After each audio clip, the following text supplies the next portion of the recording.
Hi everyone, we'll be starting class in 1 minute's time.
Alright, good afternoon everyone, and the two lectures that we're going to be doing today are going to be the second stability lecture, which will focus on the special conditions that you may encounter while doing the Routh-Hurwitz Criterion table. And afterwards, we'll be moving towards an introduction to discrete time systems and actually how these systems are used in practice. So let's start on our second stability lecture here, and once we move on throughout this, if you have any questions regarding the special conditions, please feel free to interrupt at any point during the lecture to ask them.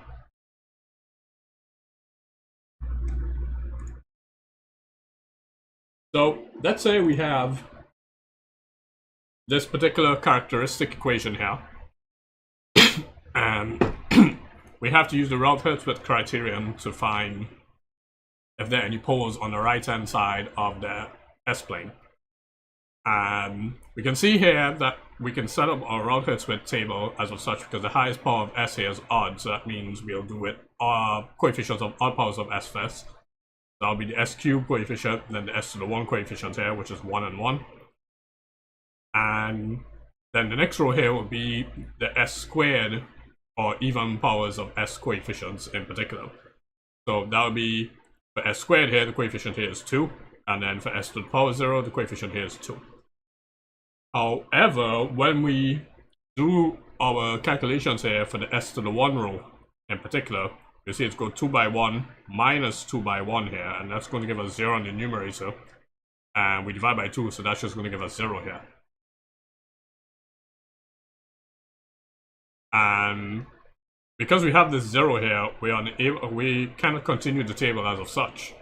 So this gives us are our first special case that you may encounter while doing the Routh-Hurwitz Criterion table.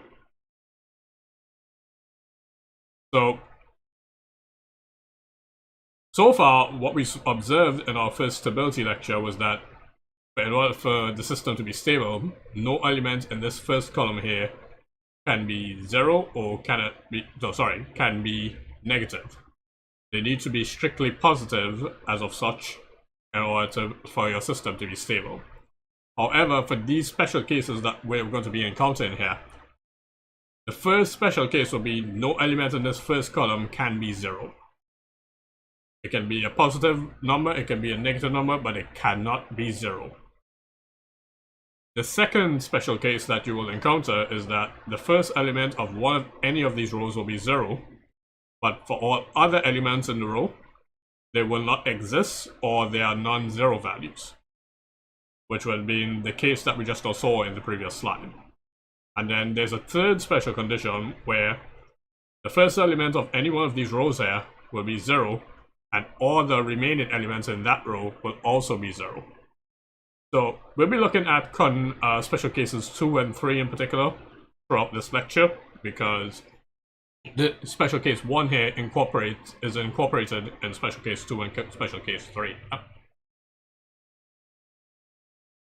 So we're going to be watching special case 2 to begin with, because this was going back to our example in the previous slide. So this element here in the s to the 1 row when we calculated was 0, and the other elements in the row do not exist. So in order to proceed here with our Routh-Hurwitz table, for this special case, we replace that 0 element with a very small positive number, which we'll substitute as eta.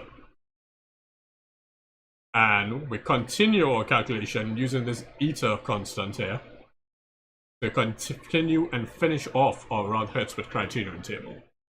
So if we do the calculation here for the s to the 0 row, using eta here for the s to the 1 row where this was originally 0, you can see here that the calculations for this will be cross multiply here and then cross multiply here, and we'll be dividing by eta. So that's going to be 2 by eta minus 0 by 2 divided by eta. So 0 by 2 will just give us 0. 2 by eta divided by eta. Those etas here will cancel, which give us 1. Those give us an n value of 2 here for s to the 0 row.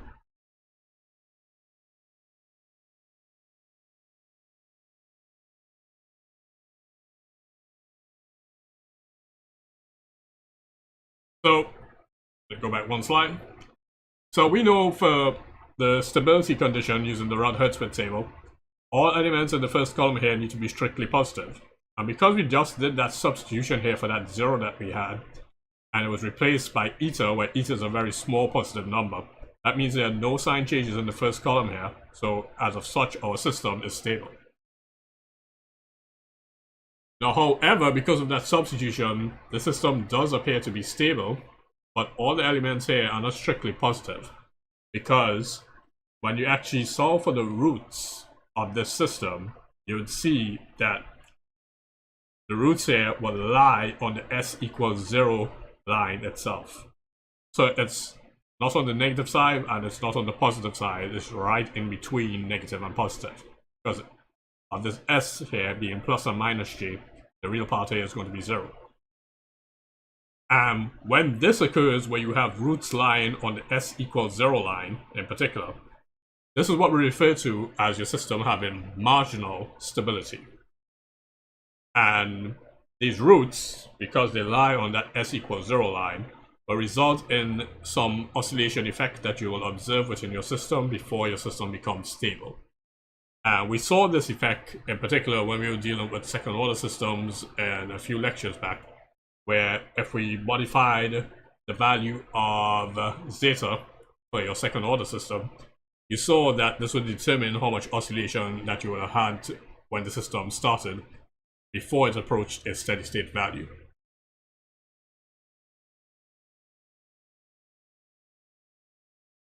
Alright, so that brings us to the end of the second special case, where if you encounter one row such that the first element in that row is going to be 0, and then all the other elements in that row is going to be non-zero or they don't exist, you need to replace that 0 there as the first element in that row with a very small positive number eta, and then continue the Routh-Hurwitz table as normal.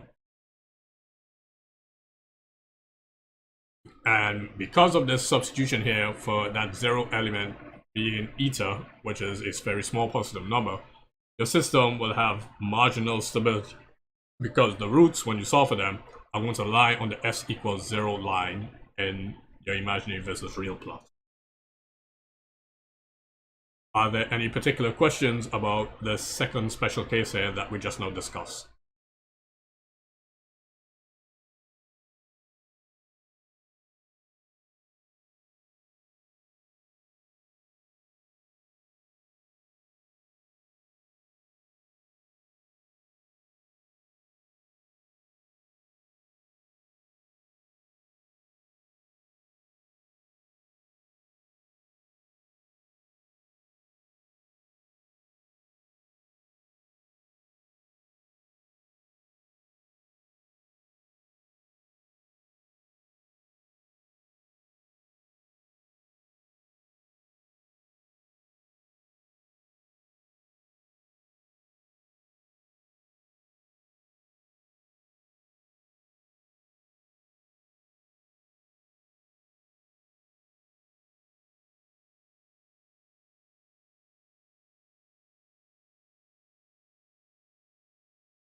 Yes, the empty areas in the columns, once you don't see there's a value there, you assume that that's just going to be 0 because the value does not exist.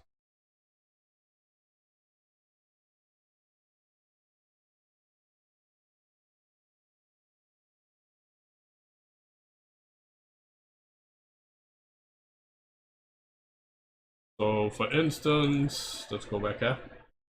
Yeah, these empty areas here, those values here are just going to be 0. Because, like I said, those values just don't exist within the table itself. So you just treat that as zeros.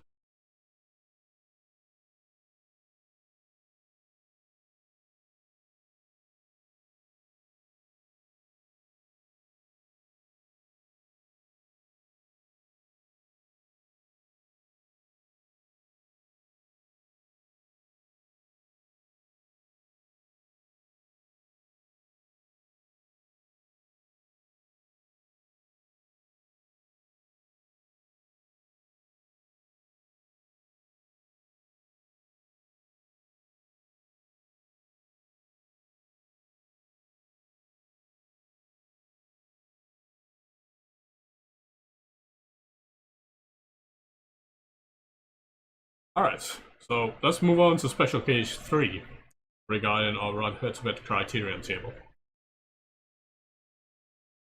So let's say we have this characteristic equation here and we need to use the Routh-Hurwitz criterion to solve for this particular equation. No, these values here for the graph would have been if we solved for the roots regarding this particular equation here. Remember, the Routh-Hurwitz criterion table, all it can tell you is if a system is stable or not, and how many poles lie on, and this is a correction from yesterday's lecture, how many poles lie on the right-hand side of the S-plane. It cannot tell you physically where the poles are located. In order to figure out the physical location of those poles, you actually have to solve for the roots here of this entire equation as it is. So the graph there, what we did is that we solved for the roots of this equation here, and we then plotted it onto our pole 0 plot here. And as of such, when we solved for those roots in particular and we plotted it, we saw that for the entire roots of that particular S cube equation, the roots here would have been -2 plus j and minus j. So in particular, what happens is that because this is plus and minus j here, and it lies on the s equals 0 line, because we did that substitution for that 0 value in the Routh-Hurwitz table, and we replaced it by eta, which is a very small positive number, That refers to when we have marginal stability, because these roots here, they're not on the left-hand side of the S-plane, and they're also not on the right-hand side of the S-plane. They're right in between on the S equals 0 line. So once roots lie on this S equals 0 line here, your system is referred to as having marginal stability. And once you have marginal stability within your system, that means when your system starts, you have a slight oscillation effect, and then you approach a steady state value. And we saw that in particular when we did the lecture a few weeks back on the second order systems, where if we modified the value of zeta on the denominator, we'd have seen like a huge oscillation effect, and then we kind of kept on mitigating it as zeta increased in value. So this is another way to observe that effect if your system has some sort of marginal stability. Alright, so we're moving on to special case 3 here. So we're going to have this characteristic equation here in particular, and now we're going to be trying to solve if the system is stable or not, as well as determining how many poles are on the right-hand side of the S-plane. So in setting up this Routh-Hurwitz table, we see here that the highest power of S is 5. That means the table must start with the coefficients, the odd powers of S with respect to their coefficients as of such. I know I'm saying it right to the right all the time, so let me see if I can rephrase how I said that. That would be the coefficients of the odd powers of S. Right, that's the correct way to say it. So, because the highest power of S here is S to the 5, and this 5 here means that's the odd power, we start with the coefficients of the odd powers of S. So we watch S5, and then S cubed, and then S here in particular. So the coefficient for S5 here is 1, the coefficient for S cubed here is 24, and the coefficient here for S is minus 25. Then for the next row, we'll be dealing with the coefficients of the even powers of S. So we're watching S to the 4 here, S squared, and S naught here. So for S to the 4, the coefficient here is going to be 2. For S squared, the coefficient here is going to be 48. And for S to the naught, the coefficient here is going to be minus 50. Now that we actually have set up these rows in particular, we're going to be solving for the S cube row here in our Routh-Hurwitz table. What we will see here when we actually do the calculations for this value here and this value here, I'm going to write it out on the slide, is that it's going to result in an overall value of 0. So for this particular value here, we're going to do the calculations here in particular on the slide so you can see how it resolves to 0. So to solve for this value here, we cross multiply here, and then we divide by the start where we began our cross multiplication. So the calculation will be 2 by 48. Oh, sorry, I wrote the wrong thing. Watching the wrong thing on the slide. This is going to be 2 by 24 minus 48 by 1 divided by 2. And what we can see here is that this is going to be 48 minus 48 divided by 2, which will just result in 0. But that's how we got the first value of 0 here in the S cube row. Similarly, if we wanted to solve for this value here in the S cube row, we will be dealing with these first two values here, but then we'll be moving to the next two values in the row right above it. So when we cross multiply, it'll go 2 by minus 25 minus 50 by 1, and we'll be dividing by 2 here. And we can see here this is resolved to minus 50 minus 50 divided by 2. And this is here is going to be minus 50 plus 50, and that would just resolve to 0 as of such. So that's how you get the two 0 values here in the S cube row from doing the Routh-Hurwitz calculations. Now, because we encountered the entire row here being 0, it's impossible for us to continue with our Routh-Hurwitz calculations from this point. Because let's say if we try to solve for this S squared value here in particular, using that 0 row, what would happen, and I'm clearing the slide to show you guys how we would go on about it. So let's say we try to solve for this, and we're using these 0 values here in the S cube row. That means we will go in 0 by 48, multiply by minus 0 by 2, and we're going to be divided by 0. So this will be 0 by 48 minus 0 by 2 divided by 0, and we'll just get 0 divided by 0, which basically is going to lead to an infinite number, or in more accurate terms, it's going to be indeterminate. So because of that, we can continue our calculations as of such. So this brings us to our third special condition, which we encounter while using the Routh-Hurwitz criterion itself. And this condition, when we do encounter it, is where the entire row here, when we calculate for these values, the entire row here is what results in 0 values altogether. When this condition occurs, we basically will have to use the coefficients of the row rise above it. And one thing to note, the reason why this condition, being special case 3 here, is different from special case 2. Special case 2 is only when the first element here in the row is 0, and all other elements in the row are not 0, or they don't exist. Meaning that we did not calculate for them, or we could not calculate for them in any form or fashion. Special case 3 here is when we calculated for each one of these values here in the S cube row, but all the values that we calculated for was 0 in particular. That's the key difference between special case 2 and special case 3. And it's important to remember that difference, in particular when you're doing the Routh-Hurwitz criterion table. So because we have our S cube row here being only calculated 0 values, the special case 3 would be such that we need to form a new polynomial using the row right above it, which we're going to refer to as our auxiliary polynomial. And for simplicity's sake, we'll refer to this as P of S. Now remember, because this here is the S to the 4th row, and this was extracted from the coefficients of the original characteristic equation, these coefficients here, remember, will take even powers of S. It's not going to be S4, S cubed, and S squared here. This is going to be S to the power 4, this is going to be S squared, and this is going to be S to the 0. And that was a common mistake that some students made because they basically weren't paying attention to how the auxiliary polynomial was being formed.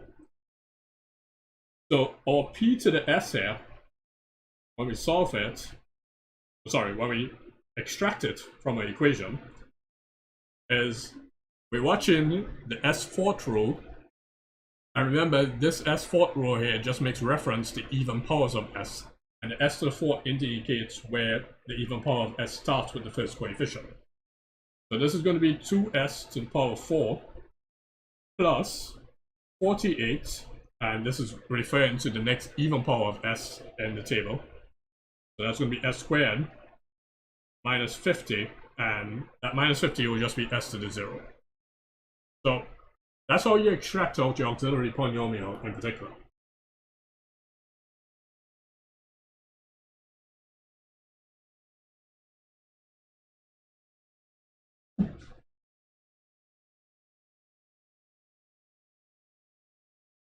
Once we have this auxiliary polynomial,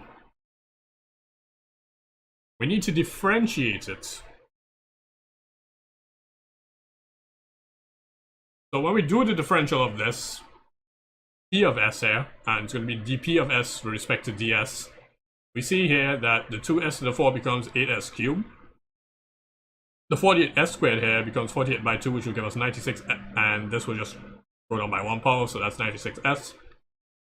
And our constant here basically disappears with respect to the differential.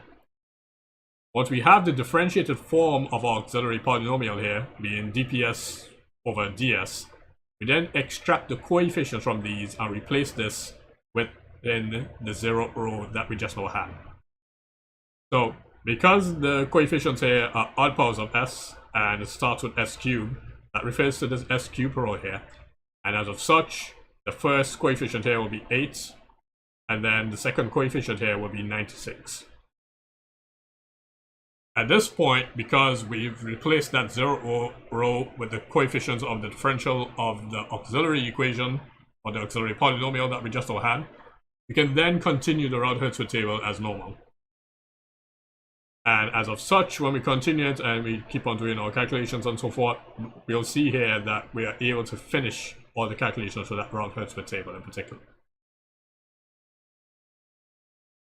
Now, in determining the stability of the system here, we see that there's only one sign change. So this is from 112.7 to negative 50. So this is when it went from positive here to negative.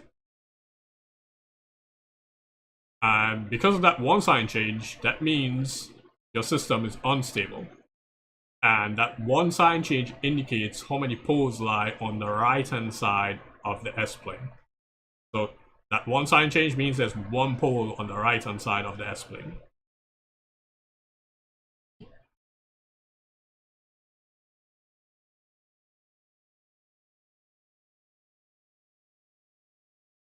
The zeros that we initially encountered while we were doing the Routh-Hurwitz table here in particular, meaning these zeros here, what we initially calculated before we formed the auxiliary polynomial, these refer to a pair of real roots that exist in the imaginary versus real plot for our characteristic equation, but they are opposite in sign. As well as there are two complex conjugate imaginary roots that exist within our system. So the existence of those zeros basically mean that for each one of these values here, there's going to be plus and minus accordingly for those values in particular.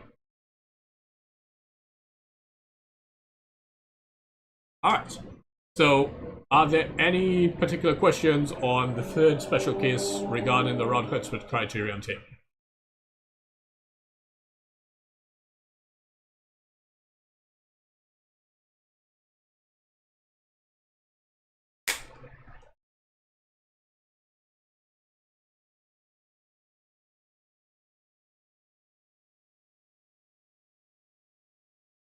Which part in particular?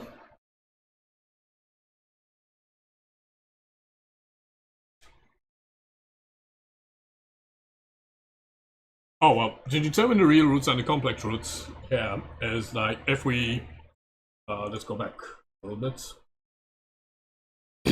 is if we solve for all the roots here of the system. And what the Routh-Hurwitz criterion table tells us is the properties of those roots. They don't tell us physically where those roots are located. And only to determine where those roots are physically located, you have to solve for the roots of this entire characteristic equation. So keeping that in mind, because we encountered an entire row here that was 0 when we were initially doing the Routh-Hurwitz table, and then we replaced this with the auxiliary polynomial that was differentiated with its coefficients. Because we encountered this 0 row, that means when we watch for our sign changes here and determine that the system is unstable, that 0 row means that since we do not know where those roots of the characteristic equation are located, but we do know the properties from observing that 0 row, that means we have a pair of real roots that exists, but it's just going to be plus and minus. So if we solve for that S5 equation that we saw, the characteristic equation, we see here that this is going to be -1 and this here is going to be +1 when we solve it. That means we have a pair of real roots with no imaginary components that's just going to be opposite in sign regardless. And the complex conjugate imaginary roots in this case would have been plus J5 here and minus J5 here. So let's say for argument's sake that for some reason we had the same special case here, and instead of this J5 here we had 2 plus J5. And what that means is that because of that 0 row and we have the complex conjugate imaginary roots, the next matching root for this is going to be 2 minus J5 here.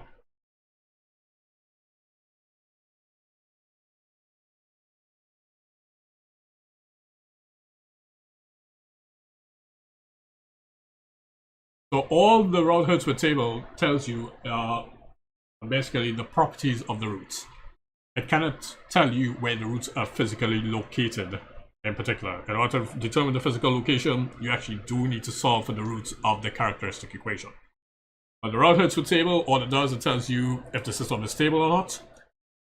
With respect to how many sign changes, that it also determines how many poles or roots lie on the right hand side of the S-plane. Because for total stability, all the poles or roots must lie on the left hand side of the S-plane, as well as the properties of those roots when you do encounter either special case 2 or special case 3.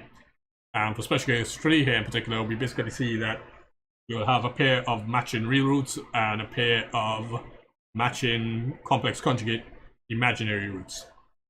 So as of such, that means if we get one of the roots here being 1, the matching root for this will be -1. And for our example here, where I said for argument's sake, let's say we solved for one of the roots here being 2 plus j5. The matching complex conjugate imaginary roots will be 2 minus j5. When answering a question like this, you do not need to solve the initial equation for the roots. You can just start with the Routh-Hurwitz table immediately. Because the Routh-Hurwitz table, like if you get a question for this, it will just ask you to determine if the system is stable or not, and how many poles will lie either on the left-hand side or the right-hand side of the S-plane. In particular, because we're referring to the poles on the right-hand side of the S-plane, this will be that such that the number of sign changes reflect how many poles are on the right-hand side of the S-plane.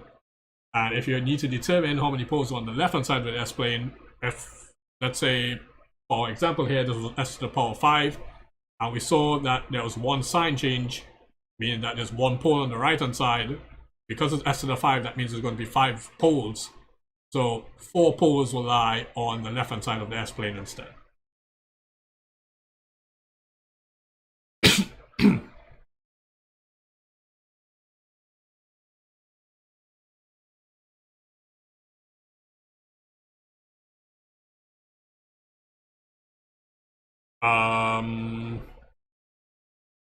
No. Because the system is unstable, s equals 2 for the 0 to be on the right side. No. That means that when you solve for the roots here, that s equals -2, when you solve for that, it's still going to be on the left-hand side of the plane regardless.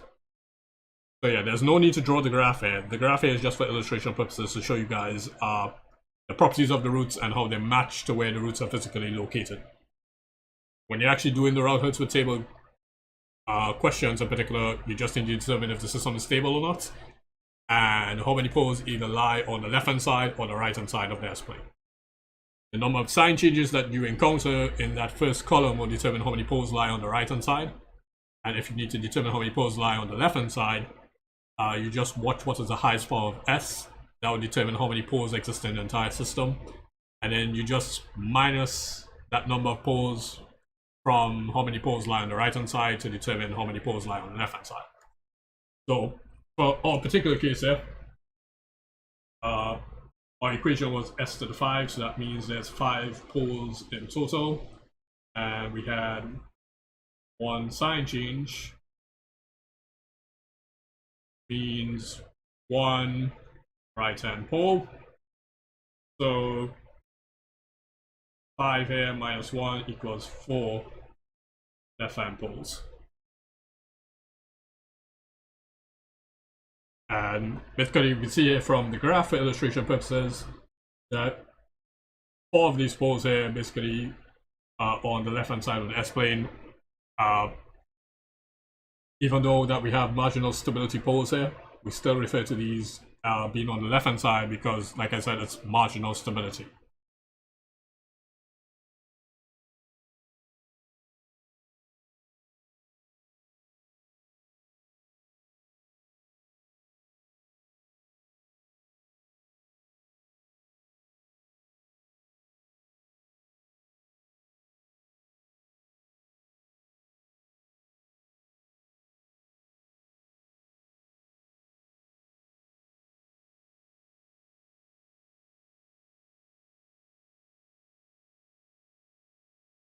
Right.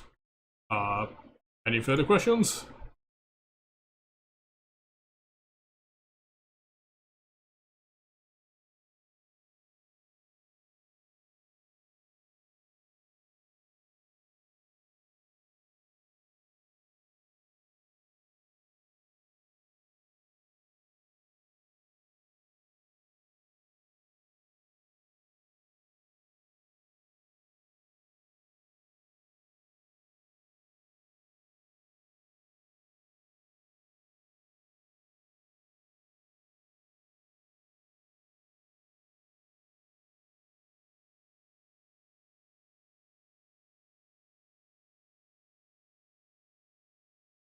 the number of sign changes in the first column is equal to the number of poles on the right hand side of the graph. That was the mistake I made in yesterday's lecture. So I'm repeating this again. The number of sign changes in the first column is equal to the number of poles on the right hand side of the graph, being the right hand side of the S-plane.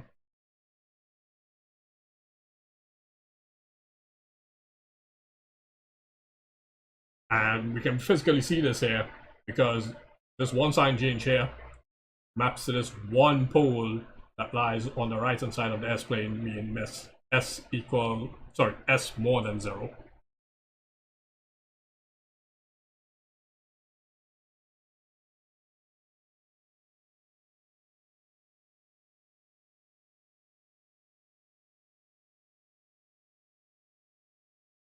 I'll put a note on yesterday's video indicating the correction that I observed in today's lecture.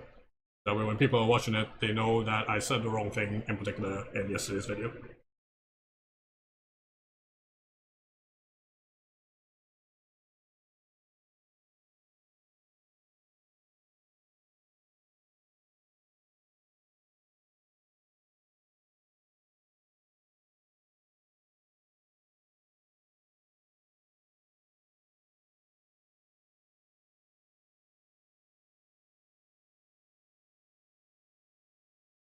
Nice. So let's move on at this point. So one other type of question that you may encounter while you're doing the Routh-Hurwitz criterion table would be where you have an unknown variable in your characteristic equation. And once you encounter this unknown variable, you just carry it across throughout the calculations of the Routh-Hurwitz table as normal. So if we set up this table in particular, we see that the highest power of S here is odd. So we start with the coefficients of the odd powers of S. So S cubed here will be 1, and then S to the power 1 here will be 4. The next row here will be the coefficients of the even powers of S. So this is going to be S squared here, which is going to be 2, and then S to the naught, which is K. And if we do our Routh-Hurwitz calculations, we see this is going to be 2 by 4 here, which gives us 8, minus K by 1, which will give us minus K. So that's 8 minus K here, divided by 2. And if we calculate for S to the 0th row here, basically we have this 8 minus K here divided by 2, multiplied by K. I'm going to have to write up this because you guys need to see the calculations. So this will go here, here. So this is going to be 8 minus K divided by 2, multiplied by K, minus 0 by 2, divided by 8 minus K divided by 2. This here will cancel, this here will cancel. That's going to be 1, that's going to be 1. And as such, you'll just get K here for our calculation. So we still have this unknown K variable in our Routh-Hurwitz table. And how do we determine the range of values for K with regards to stability? So we know that for stability to exist, all the values here in this first column need to be strictly positive. So if we watch the first instance here in this column, in the first column where we have 8 minus K divided by 2, we need to say that this is going to be more than 0. And as of such, if we solve for this inequality here, we'll get K less than 8. This is also something you guys need to pay attention to as well, because I also see this mistake when you're doing the working for this. So this here is going to be 8 minus K divided by 2 being more than 0. So if we extract this out, we can basically say that if we multiply both sides by positive 2, that's going to be 8 minus K here being more than 0. And then we have minus K here being more than minus 8. When you change the sign on either side of the inequality here, meaning that let's say we multiply this by -1 throughout, this more than sign here will automatically change to less than as well because of that change in sign. So that's how we get K here being less than 8. And that's something you need to pay attention to in particular when you're dealing with inequalities. Once you start changing the signs on either side of the equation in particular, because that comes like if you multiply both sides of the equation by -1, the sign being here more than will change to less than, and if it was less than, that sign is going to change to more than in particular because you're multiplied by a -1. So pay particular attention when you're dealing with inequalities and if you're changing the signs on both sides of the equations. Because just keep in mind that means the inequality sign is also going to change when you do this. And similarly, for our fourth row here, we had just k by itself. That k needs to be more than 0 as of such. So if we combine these two inequalities here, we basically get the range of values for k regarding stability, which is going to be 0 less than k and k less than 8. If we actually add the values being k equals 0 and k equals 8, that's going to be marginal stability. And for any values that go less than 0 and more than 8, that's going to result in total instability of your system. Right. So are there any particular questions regarding stability with an unknown variable?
Alright, doesn't seem like we have any questions regarding the stability with an unknown variable. So this question originally was a homework question, but because we're losing 1 week of teaching, I will actually physically do this question now for you guys, so you can actually see how to attempt it yourselves. So this question we encountered in yesterday's lecture, and we're actually going to be attempting it today. This being a past paper question from a few years back, where we have our feedback system here, being a negative feedback, as we can see here from this sign. And the first part of the question is going to actually find the closed loop transfer function, and then the second part is going to find the range of values for k, which will drive this system unstable. So keep in mind this figure, and I'm pretty sure you guys have the lecture notes, so you can actually refer to this figure. So we're going to be solving for part 1 first, which is going to be the closed loop transfer function. And then we're going to be going towards finding the range of values of k for driving the system unstable. So let's keep this. Bring up my whiteboard here.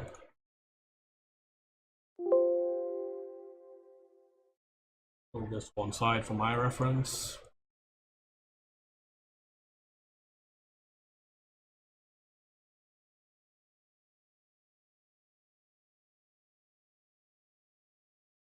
So in solving for part 1 here, our feed forward block, which we refer to as g of s, is going to be s plus 1 divided by s squared plus s plus 1. And our feedback block, which we can refer to as h of s, is going to be k divided by s plus 2. We know for a negative feedback system,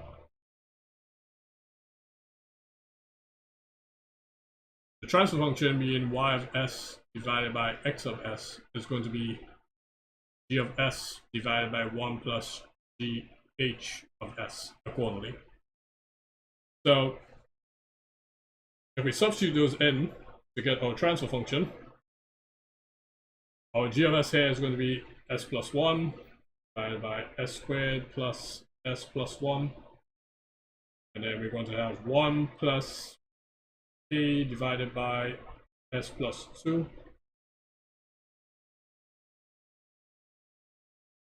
Multiplied by s plus 1 divided by s squared plus s plus 1.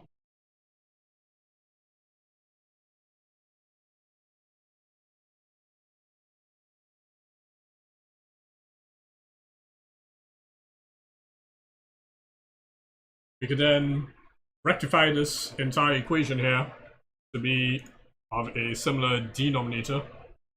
So that comes like if we multiply the numerator and denominator by s plus 2, s squared plus s plus 1. Because this is the lowest denominator here possible for the entire equation. So yeah, this here being the lowest denominator, because we can't have improper fractions on the numerator and the denominator. So as such, we'll get our transfer function resolving to s plus 1, s plus 2, divided by s plus 2, s squared plus s plus 1, plus k by s plus 1.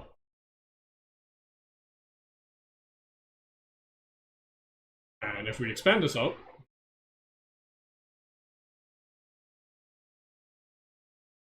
this is going to be s squared plus 3s plus 2 on the numerator.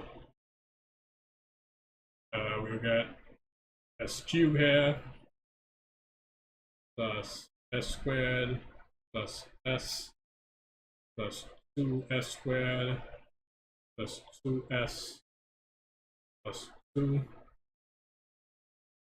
plus ks plus k.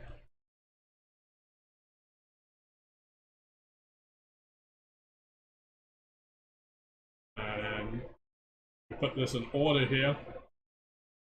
S squared plus 3s plus 2 divided by s cubed. Let's add our s squared coefficients here. So there's s squared and 2s squared. This is going to be 3s squared. Add our s coefficients. So there's an s here and 2s. So that's going to be 3s.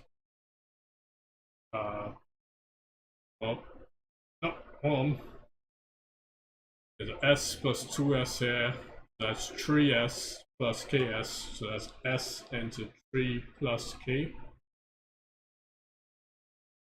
And then our constant coefficient here is going to be 2 plus k.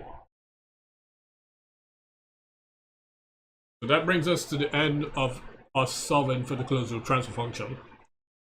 The second part of the question was asking the range of values for k for which the system will go unstable. So this equation here is going to be our characteristic equation. And we just basically equate that to 0. We can set up our router to the table. So the first row of this table here is going to be s cubed.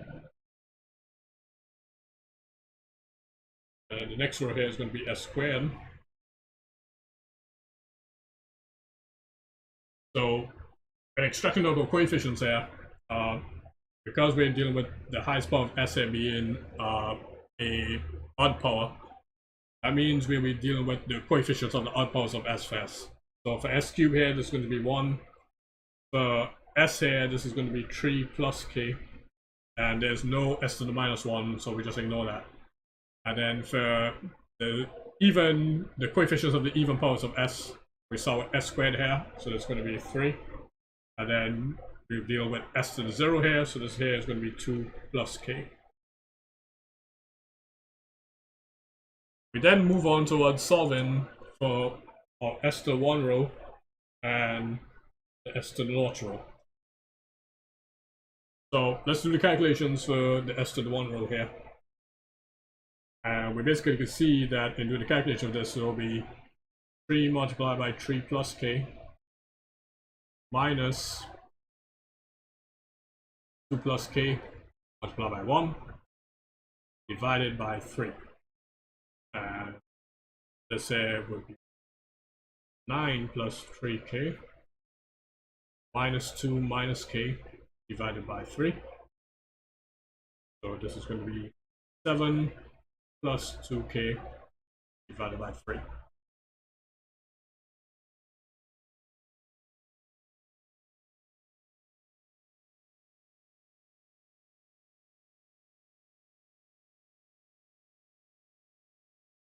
If we solve for the s to the 0th row here,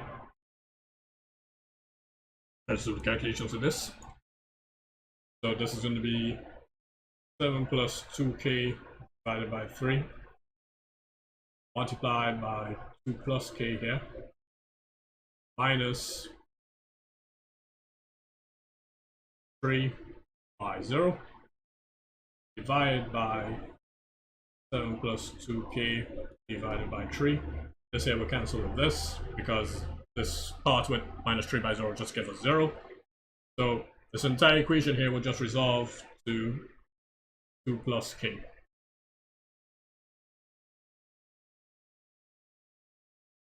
So we know that for stability, all these values here in the first column need to be positive. But for the system being unstable, which our question asks, that means that these values here need to be negative, or any one of these values here need to be negative in particular. So for an unstable system,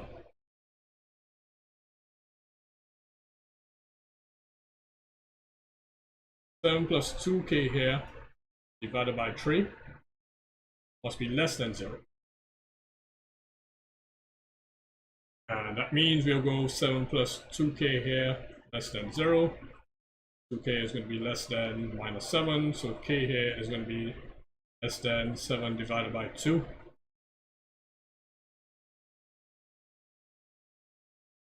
And 2 plus k must be less than 0, so k here needs to be less than minus 2.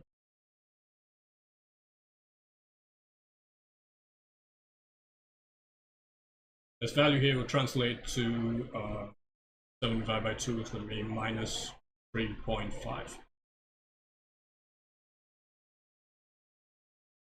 when you do encounter a case where you have two values here with the same signs being less than here, and you can't combine these inequalities, what you need to do is that you need to take the bigger value for the system to be unstable. And the bigger value here, because it's negative values here, is going to be minus 2. So for an unstable system,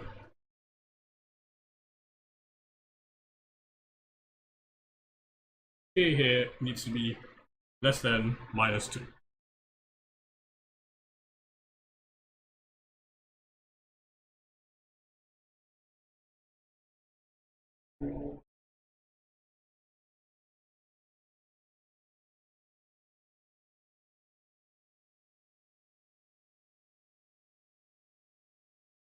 And that's basically the end of our practice question that we just saw here in our lecture.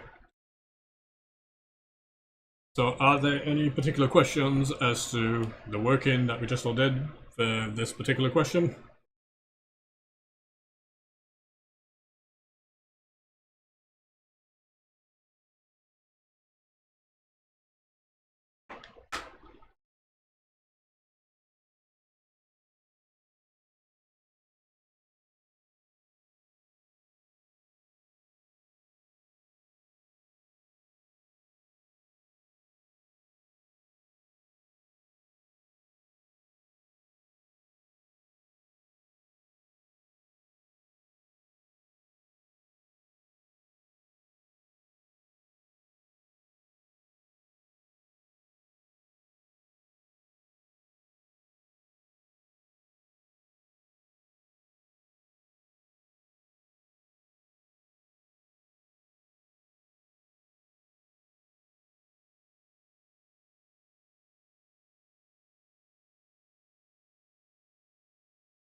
So let me bring across the question to answer that in particular.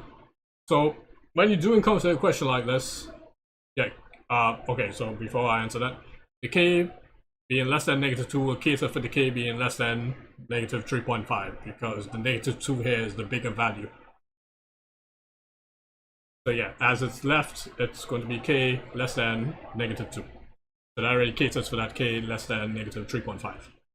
So yeah, it caters for it. So that's why you take the bigger value. Right. So in answering how much a question like this will be worth on the exam, to determine the closed loop transfer function, that might be worth about 3 to 4 marks. And then the range of k for driving the system unstable would be somewhere between 6 to 7 marks. So in total, the question will be wasted 10 marks in particular. So it can either be 3 marks for this part here and then 7 marks here for part 2. Or it could be 4 marks for the first part and then 6 marks for the second part, depending on how the allocation is. But the entire question will be worth 10 marks in particular.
Right, it doesn't seem like we have any further questions at this point. So, recapping the short version, basically for our second stability lecture, pay attention to the second special case and the third special case when you do encounter them and how you treat with them accordingly. There are some rare instances where you may encounter both of the cases within one instance of the Routh-Hurwitz table, or you may encounter multiple instances of the same case while using the Routh-Hurwitz table. If you do encounter multiple instances of the same case, you just perform the steps as it is. So like, for instance, for special case 2, if there's another row where the first value is 0 and then the other values are non-zero, they don't exist, you just go ahead and replace that with eta, but in that particular case, you'll have an eta 1 and an eta 2 to distinguish between the two of them. For special case 3, let's say in some rare instance where you have 2 rows that end up being totally 0 values, you just use the row right above it and refer to it as the auxiliary polynomial, and then you differentiate that to fill in those 0 rows as is, and you just continue on throughout the entire equation. So when you do encounter multiple instances, don't get scared or anything. It's just basically the same rules that you should solve for special case 2 and special case 3. Just apply them again and continue the question as is. When you do encounter a question that you have some unknown value being k and you need to find out whether the system is going to be stable or unstable, remember we only care about the values in the first column of the Routh-Hurwitz criterion table. And once there's some k value inside that first column, that means if you're solving for it to be stable, it needs to be more than 0. And if it's unstable, it needs to be less than 0, and you can solve the inequalities as of such. If it's possible to combine the inequalities, you go ahead and do it. If it's not possible, meaning that both of the inequalities have the same less than sign or the same more than sign, you then make sure that you take the bigger value for unstable systems, and then for stable systems, you'll be taking the smaller value as of such. And a good indicator to know that if you're on the right track when you have inequalities with the same sign, being if it's same less than or same more than, see which one is encompassed in the other one. So for our example here, when we are on the whiteboard, and the concept of the whiteboard is still saved there, we saw that our inequality is resolved in the same signs here, meaning that it's going to be k less than 3.5 and k less than -2. We want to know what's going to be the first instance for our unstable system. So the first instance of our unstable system here would be the bigger value here of k, where k is going to be less than -2. So as of such, if we go anything greater than that, that means we're going to have some marginal stability or some sort of stability as we approach that value. And k less than -2 encompasses that -3.5 value as of such. So try to see which one of the inequalities will encompass the other one when you do encounter inequalities with the same less than sign or more than sign. And that one inequality would be the final answer for that range of values of k.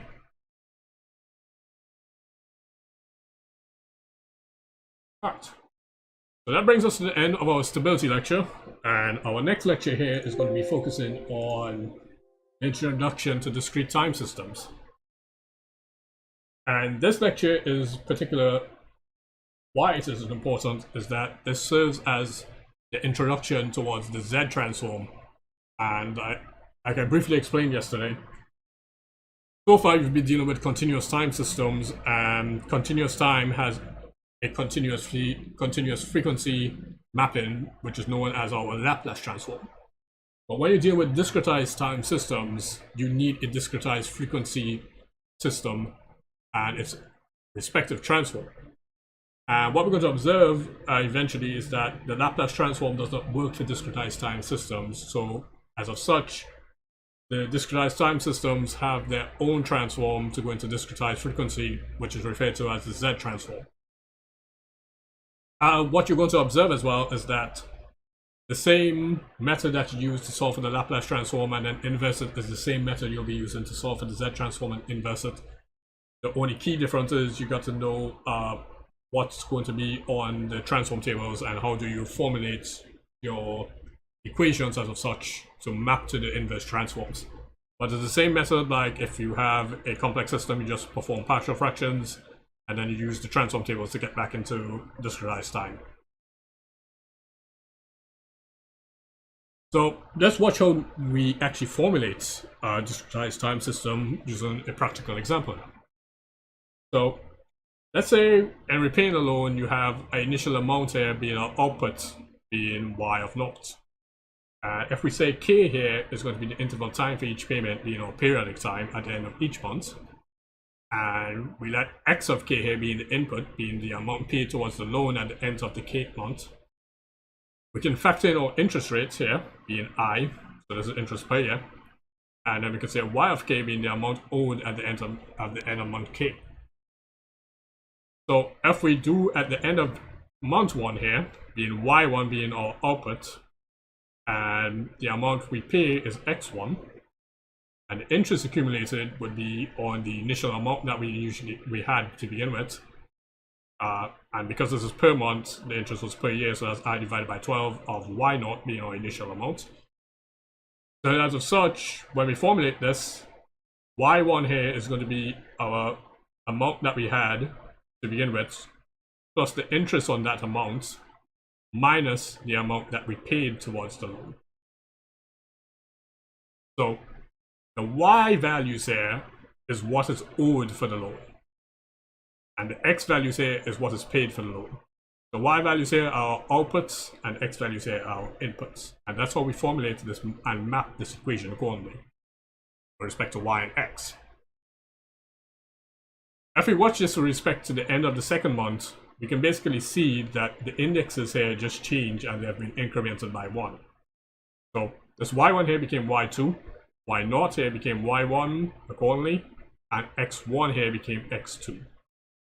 And you basically can spot some or discern some type of pattern by watching this. So as of such, that means we can formulate this with respect to some constant value k. And once we formulate this with respect to a constant value k here, and we get our equation here in terms of k, this is what we refer to as a first order difference equation. So a difference equation is basically a discretized time differential equation. However, you don't have to do all the long differentiation associated with continuous time differentiation. Difference equations operate very differently from continuous time differentials. So in continuous time, you'll have this long differential equation, and then you have to solve it. If you're solving it with respect to time, you have to substitute some initial conditions, or if you're doing the Laplace transform, you've done the same thing. You basically take the same approach for solving difference equations, but because it's in discretized time, it's a lot easier to solve for them. So if you observe the payment here for the second month, and if you had the initial equation for y1 here, it's basically you can substitute the initial equations for y1 here in particular and for x1, and you could have solved for y2 here in terms of y0, x2, and x1 accordingly by doing that same substitution here for y1. And basically, since it's a discrete time equation here that you're dealing with, when you form the differential form of it, in particular, instead of being a continuous time differential, it's just going to become a summation series as of such, because you can basically discern the pattern throughout the entire equation as it is. The y of k here will be our output. The y naught here will be our initial conditions. And the x of I here, or in this particular case, even though it's x of I and it's going up to k, when you substitute this, it will end up becoming x of k in some form. It's going to be referred to as our inputs here accordingly. Because we formulated a summation series here for our difference equation, this is what we refer to as final solution by recursion. And one thing in particular to note is that so long as the repayments are less than the interest accumulated, the loan will never be repaid. So you need to pay attention to particular conditions when you're dealing with difference equations to make sure that it does converge to a final solution. If it doesn't converge, it will just keep on going towards infinity throughout the entire thing.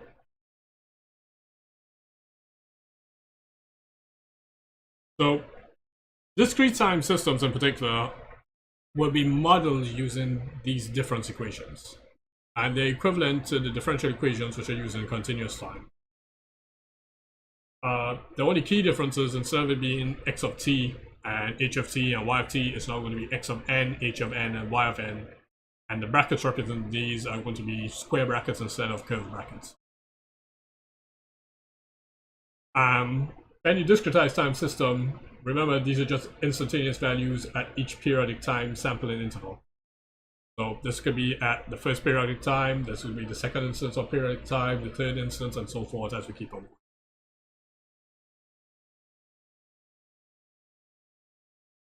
We can also map this to differentiation by first principles, where if we had 2 points here on some nonlinear graph, we try to find the gradient of the graph, that basically will be the difference in y values here, y of t plus tau, no sorry, t plus delta t minus y of t, then the change in x values here, which is going to be t plus delta t minus t.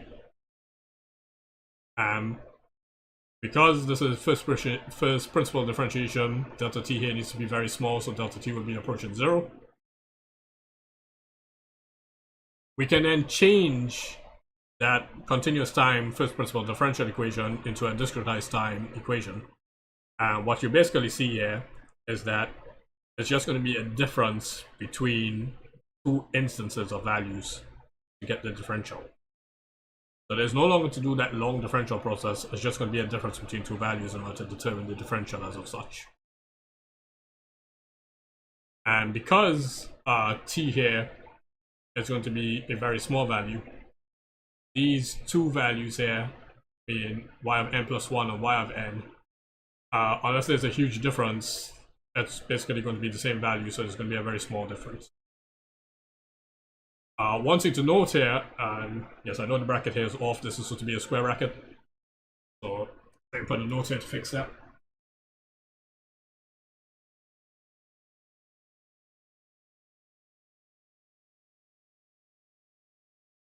Nice. There are two ways you can actually write discrete time equations.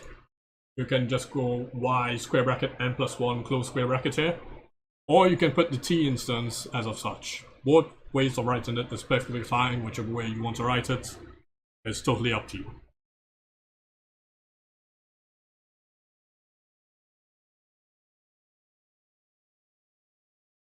So for any first order differential equation in continuous time here, which was our standard first order differential, the discretized time version will just be a difference between two y values here divided by the sampling time. Anything that was y of t became y of n, and anything was x of t just becomes x of n accordingly. And if you rearrange the equation, you basically can see that this is also a recursion equation by watching the properties of it, as if you're trying to solve for y1, y2, and y3 in particular. Because it's basically a set of repeated substitutions here as you keep on going. And eventually you can formulate your own summation series to get this recursion.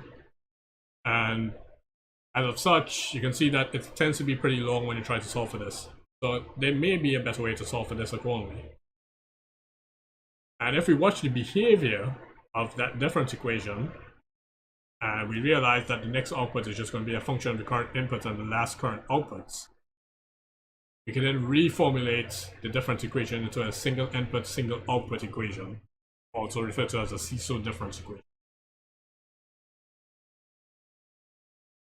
And this will be like basically a standard form for any general first order difference equation if you're trying to solve it by recursion in particular.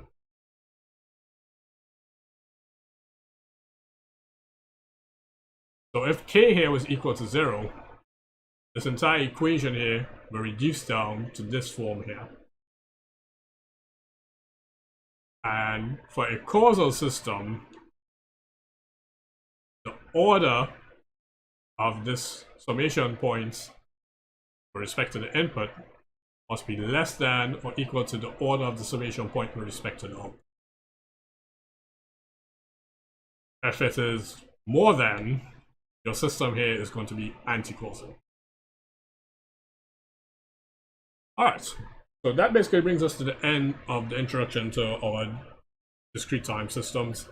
And I know some of this looks a little bit confusing because of the mathematics involved and how we formulate the solution by recursion and so forth. But it'll become clearer when we start next week's lectures, when we begin with the Z transform. So for now, if you have anything to ask in particular regards to the recursion and so forth, just realize it's just basically watching how do we map back the equation to the initial conditions that we started it, being y of naught and then x of naught or x of 1 accordingly, and then watching the pattern that we saw and observing the pattern to formulate that recursion equation as of such. What I can tell you up front is that the solution by recursion that I just observed here will not be tested. The only sort of questions that you will encounter with respect to different equations will be based solely upon the Z transform, which is going to be the topic next week that we are dealing with. So at this point, are there any particular questions regarding any of the content here, excluding the recursion stuff that is not going to be tested?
Alright, doesn't seem like we have any questions. So that's it for today's lectures. Next week we'll be focusing on the last topic in the entire course, which is going to be the Z transform. And this basically forms the entire basis of the last question in your final exam. So try your best not to miss those particular lectures, because that entire topic is going to be an entire 20-mark question out of 100 marks in your final exam. And when we start doing stuff regarding the Z transform, you want to see that it's very similar to as the respective approach in solving it. And it's very similar to the Laplace transform, which you have been already encountered and which you have been already been doing throughout the entire degree so far. So if there are any questions that anyone needs to ask, please feel free to leave them down in the comments below, or you can email me directly and I'll respond to you guys accordingly as of such. But until then, take care, be safe, and I will see you guys next week for the last set of lectures. Later.